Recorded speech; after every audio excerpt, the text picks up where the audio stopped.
جبریل جاؤ میرے حبیب کو میرے پاس بلا کر لاؤ۔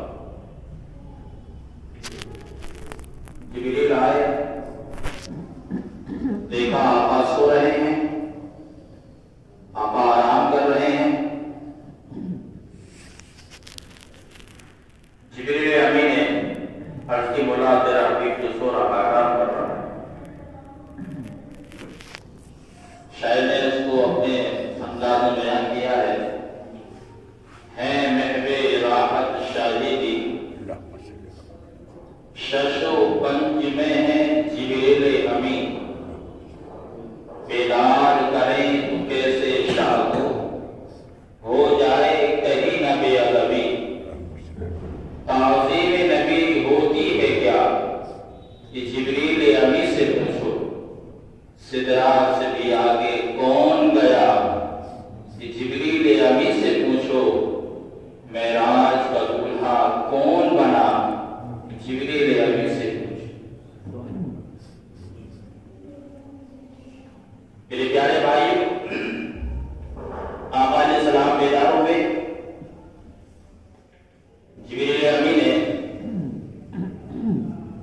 عرض کی آقا ان ربک یشتاق الیک، اللہ رب العزت آپ کے دیدار کا مشتاق ہے، چلے گا مکہ میں اپنے رب کی بارگاہ میں۔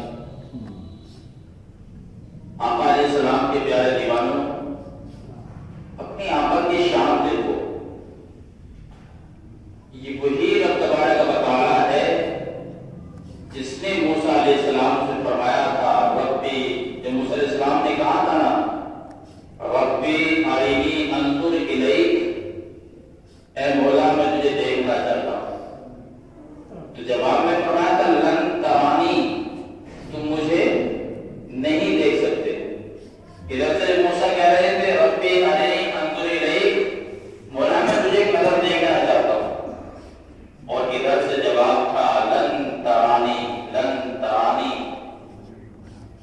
موسیٰ نہیں دیکھ سکتے۔ لیکن اپنے نبی کے عظمت کو قربان جائیے، اللہ نے ہمیں ایسے نبی کی امت میں پیدا فرمایا ہے کہ نبی آرام فرما رہے ہیں اور رب بھیج رہا ہے جبریل کو جاؤ بلا لاؤ۔ میرے پیارے بھائی،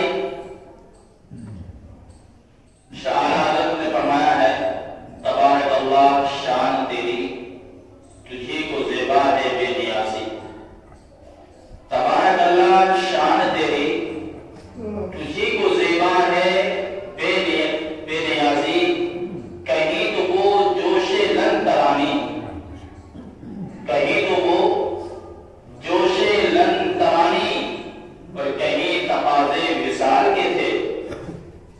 میرے پیارے آقا علیہ السلام کے پیارے دیوانوں، حضور صلی اللہ علیہ وسلم کعبہ مقدسہ میں جلوہ افروز ہوئے، آپ کے رخساروں سے یعنی آپ کے گالوں سے جو چمک نکل رہی تھی اس سے کعبہ معظمہ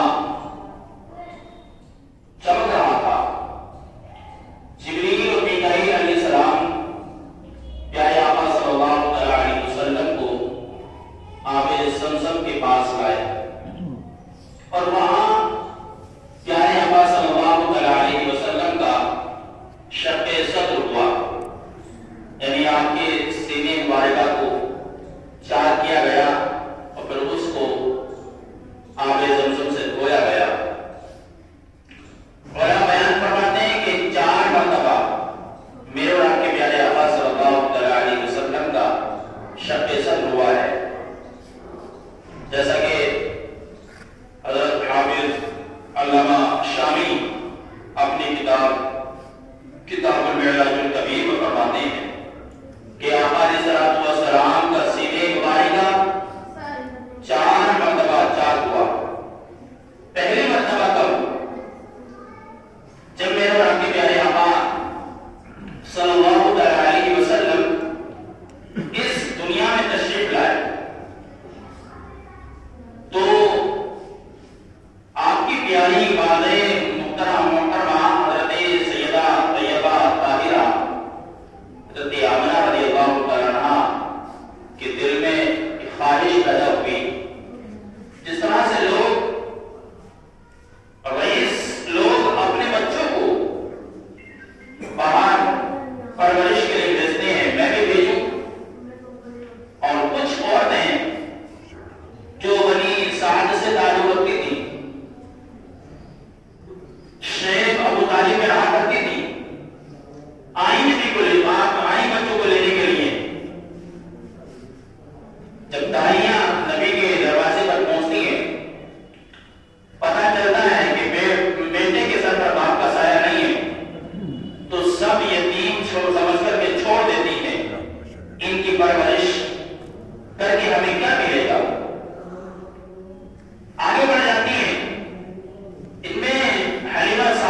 ایک بات اور عرض کر دوں،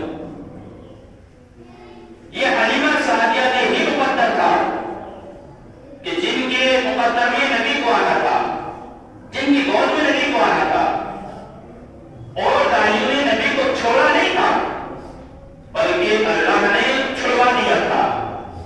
یہ سعادت تو حلیمہ سعدیہ کو ملے گی، میرے حبیب کی پرورش کرے گی۔ حلیمہ سعدیہ آئی ہے، نبی کو آغوش کو اٹھایا ہے، بوسہ دیا ہے، اور پھر اپنی اونٹنی پر سوار ہوئی ہے۔ اور نبی کی برکت دیکھیے، نبی کے پیارے دیوانوں، نبی کی شان دیکھیے، وہ اونٹنی جو راستے میں بار بار بیٹھ رہی تھی، اب نبی تشریف فرما اونٹنی پر ہوئے ہیں تو اونٹنی دوڑتی بھی چلی جا رہی ہے۔ وہ دائیں جو پہلے جا چکی تھی، ان کی دائیوں کی اونٹنیوں کو اس حلیمہ سعدیہ کی اونٹنی نے پیچھے چھوڑ دیا ہے۔ جس راستے سے سواری گزرتی ہے راستہ مہکنے لگتا ہے، خوشبو سے مہکنے لگتا ہے۔ جبھی تو بہنی کے سرزمین سے آنند فرماتے ہیں، ان کی بہتر دل کے گنجے کھلا دیے ہیں، جس راہ چل دیے ہیں، کونجے بسا دیے ہیں۔ میرے پیارے بھائی، المختصر یہ ہے کہ نبی کریم صلی اللہ علیہ وسلم کو لے کر حلیمہ سعدیہ اپنے گھر پہنچی۔ حلیمہ سعدیہ جب گھر سے آئی تھی تو بکریوں کے تھن منہ سے سوکھے ہوئے تھے، تھن نکول نہیں تھا۔ اب نبی آئے کہ سبحان اللہ، تو حال یہ ہے کہ تھن دودھ سے بھرے ہوئے ہیں۔ حلیمہ سعدیہ کے شوہر دودھ نکالتے ہیں، سارے برتن دودھ سے بھر جاتے ہیں، لیکن پھر بھی دودھ باقی ہوتا ہے۔ یہ نبی کی شان ہے، سبحان اللہ۔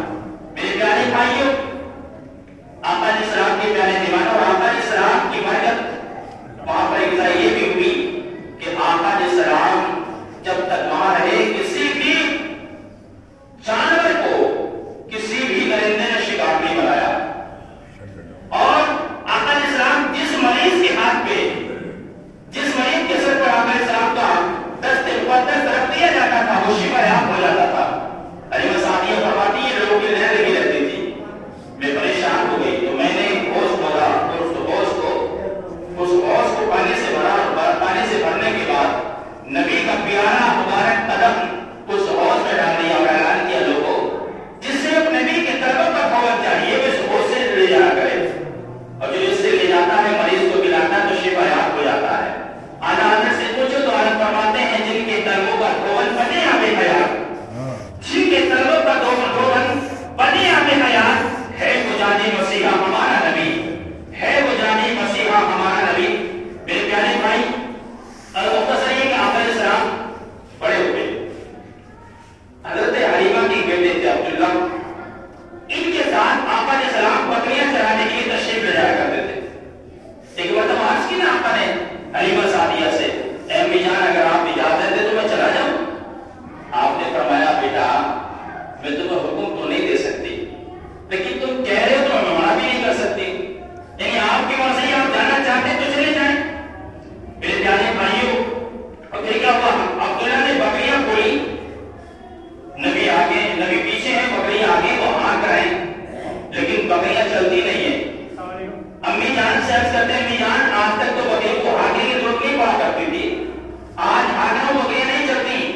حلیمہ سعدیہ نے فرمایا، بیٹا دیکھو تمہارے حجازی بھائی محمد پیچھے ہیں، انہیں آگے کر دو، بکرے کو ہانکنے کی ضرورت نہیں پڑے گی، خود بخود چلنے چلے جائیں گے، سبحان اللہ۔ یعنی بکریاں بھی جانتی ہیں نبی کو ہیں، بکریاں بھی جانتی ہیں یہ اللہ کے حبیب ہیں، ان سے آگے چلنا یہ گستاخی ہے۔ آپ آگے ہوئے ہیں تو بکریاں چلی جاتی ہیں۔ میرے پیارے بھائی، بعد وہاں پہنچے، ایک دن ایسا ہوا آپ بکریاں چرا رہے تھے، آپ کے ساتھی جو لوگ تھے جو بکریاں چرا رہے تھے، انہیں کچھ ادھر ادھر ہو گئے، کچھ کھانا لینے آئے، اب آقا علیہ السلام ترے کہاں ہیں؟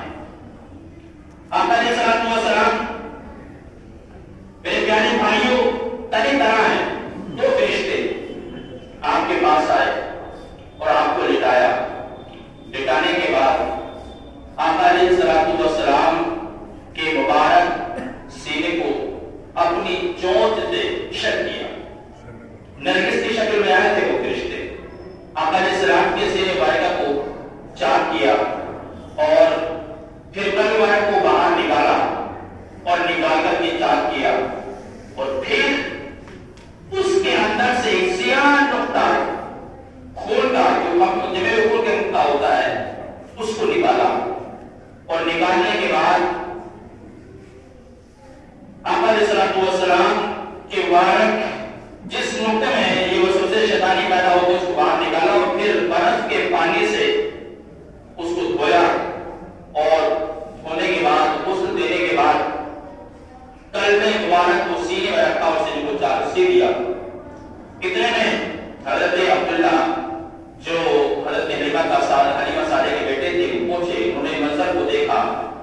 گھبرا گئے اور پھر اپنے گھر پہنچے. اپنی پیاری امی جان حضرت حلیمہ سعدیہ رضی اللہ تعالیٰ عنہا سے آپ نے بیان کیا. حلیمہ سعدیہ گھبرا گئی اور دوڑتی بھی آئی.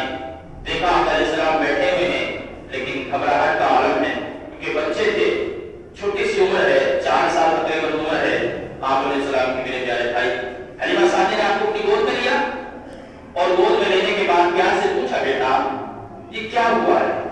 آپ نے وہ سارا جو منظر دیکھا تھا سب بیان کیا. میرے پیارے بھائیوں, آپ علیہ السلام کی حفاظت میں پھر آپ نے جو ہے وہ زیادہ کر دی. پھر یہ تو پہلی مرتبہ شب صدر ہوا. دوسری مرتبہ جب حضور صلی اللہ علیہ وسلم 10 سال کے ہو گئے, آپ کی عمر شریف 10 سال کی ہوئی تو ایک جنگل میں تھے, 2 مرد ظاہر ہوئے. حضور فرماتے ہیں کہ میں نے ان دونوں شخصوں کو نورانی چہروں کے مانند چمکدار چہرہ آج تک کوئی نہیں دیکھا, اور جو خوشبو دونوں سے آتی تھی ایسی خوشبو کسی فطر سے مجھے محسوس نہیں ہوئی. اور ان دونوں کے کپڑے ایسے صاف شفاف تھے کہ کوئی کپڑا ایسا نظر نہیں آیا. وہ دونوں جبریل اور میکائیل علیہ السلام تھے. دونوں نے میرے بازو اس طرح پکڑے کہ مجھے بالکل معلوم نہیں ہوا اور آسانی سے مجھے چت لٹا دیا, جس سے مجھے کسی قسم کی تکلیف نہیں ہوئی. انہوں نے میرا سینہ چاک کیا, مجھے اس کی بھی کوئی تکلیف نہیں ہوئی, نہ خون نکلا. ہم کہتے ہیں نا نبی نور ہے, کچھ لوگ کہتے ہیں کہ نبی نور ہے تو خون کیوں نکلا. یہاں آقا کا سینہ چاک ہوا لیکن خون نہیں نکلا. جب فرماتے ہیں صبح طیبہ میں کوئی پٹا ہے والا نور کا, صدقہ لے نور کا, آیا ہے تارا نور کا, میں کہتا تو بادشاہ پھٹے پیارا نور کا, نور دن دنا تیرا دیدار سبتا نور کا. آقا فرماتے ہیں انہوں نے میرا سینہ چاک کیا, خون نہیں نکلا, مجھے تکلیف نہیں ہوئی, درد نہیں ہوا, کوئی احساس نہیں ہے. ان میں سے دشت چمکدار لہر میں پانی لاتا تھا. ان میں سے ایک شخص جو ہے وہ دشت تھا, اس میں چمکدار تھا, اس میں پانی لاتا تھا, اور دوسرا میرے سینے کے اندرونی حصے کو دھوتا تھا. پھر ایک دوسرے نے کہا کہ ان کا دل چاک کرو اور اس کے اندر سے کمالات نبوت, نبیوں کی خوبیوں کے خلاف جذبات ہیں, حسد ہے, یعنی جو چیزیں نبی کے اندر نہیں ہونی چاہیے وہ جو اس کے اندر دل کے اندر ہیں ان کو باہر نکال دو. حسد, کینہ, بغض, ان سب کو باہر نکالو. تو میرے پیارے بھائی, دوسرے نے ایسا ہی کیا, کے اندر سے خون نکال دیا. پھر اس میں سے ایک دوسرے نے کہنے کی بنا پر دل کے اندر شفقت اور رحمت کر دی. جو خون تھا نا پستا, جس سے آدمی کے اندر حسد پیدا ہوتا ہے, کینہ پیدا ہوتا ہے, وہ جو مادہ تھا اس کو باہر نکال دیا گیا, وہ دھویا گیا, اور پھر اس میں شفقت اور رحمت کر دی گئی. جو آپ دنیا جانتی ہے کہ آقا نے کیسے رحمتیں فرمائی ہیں. اپنے تو اپنے